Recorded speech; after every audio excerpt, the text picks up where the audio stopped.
Welcome to a journey through the heart of Motown. Join us, folks, as we briefly dive into the electrifying world of the legendary record label that changed the course of music history. Motown the Musical is a jukebox musical with the production's music and lyrics taken directly from the Motown catalog. The musical is based on Berry Gordy's autobiography, To Be Loved: The Music, the Magic, the Memories of Motown, the history of his founding and running of the Motown record label, and his personal and professional relationships with Motown artists such as Diana Ross, Smokey Robinson, Marvin Gaye, and Mr. Michael Jackson.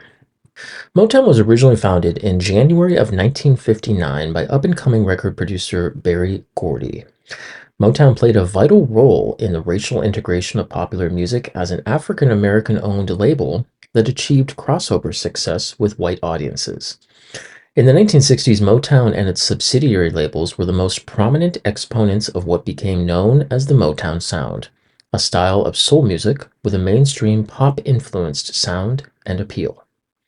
Now, Motown was not only the most successful soul music label, with a net worth of $61 million, but also had 79 songs reach the top 10 of the Billboard Hot 100 between 1960 and 1969.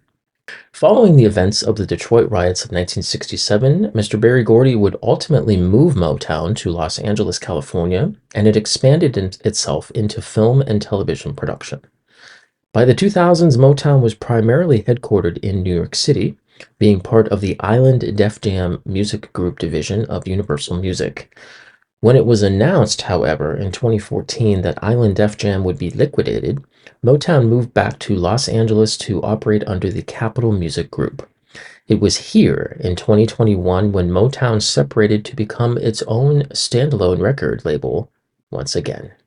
Well, Broadway audiences were finally dancing in the streets when Motown the Musical opened its doors at Broadway's Lunt-Fontanne Theater in April of 2013.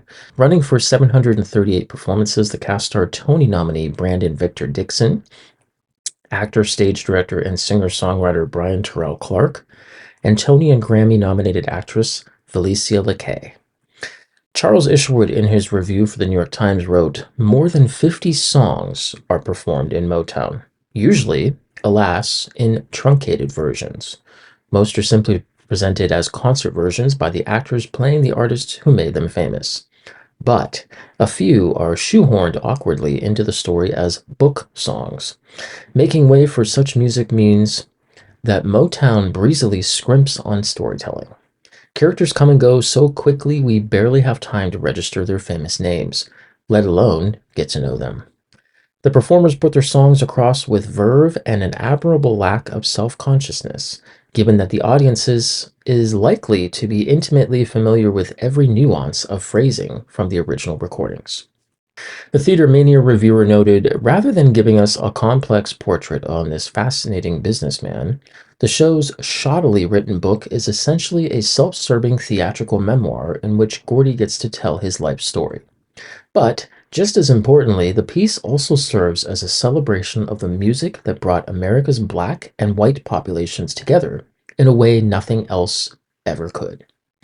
Perhaps that is why Gordy and his creative team, led by director Charles Randolph Wright, seemed so worried they left out an audience favorite that they crammed in more than 50 hits. The result is that too few of the beloved Motown classics received the kind of full-scale, all-out renditions that they deserved. An early extended version of Martha and the Vandellas Dancing in the Street proves not just a high point, but a false promise of what lies ahead. The one person who truly shines, though, is Felicia LeKay as Gordy's longtime Paramore superstar, Miss Diana Ross. It's not just her almost spot-on creation of Miss Ross's breathy voice and steely demeanor that commands our attention. The consistent display of her genuine star power, most evident in a thrilling Reach Out and Touch segment, also draws us in. Now, the production would eventually return to Broadway in the summer of 2016 for a newly revamped 18-week run at the Nederlander. However, the run was cut short earlier than expected. This would eventually lead to the musical opening at the Shaftesbury Theatre in London, running until April of 2019. The West End cast starred British actress and singer Lucy St. Louis, Cedric Neal, and Mr. Shara Brown. The West End production received mixed reviews. While some critics praised the show's energy, music, and choreography, others found it to be a somewhat superficial and nostalgic experience. While it may not have been a groundbreaking masterpiece, Motown offered a nostalgic and enjoyable experience for fans of the genre. And so, folks, our short lived journey through the world of Motown, well, comes to an end. Remember that the music of Motown will forever be a part of our cultural heritage. In the words of the iconic Berry Gordy, can I close the door on love? Can I walk away from those I'm proud of? We're all lyrics in one song. This is where we all belong. Can I close the door on love?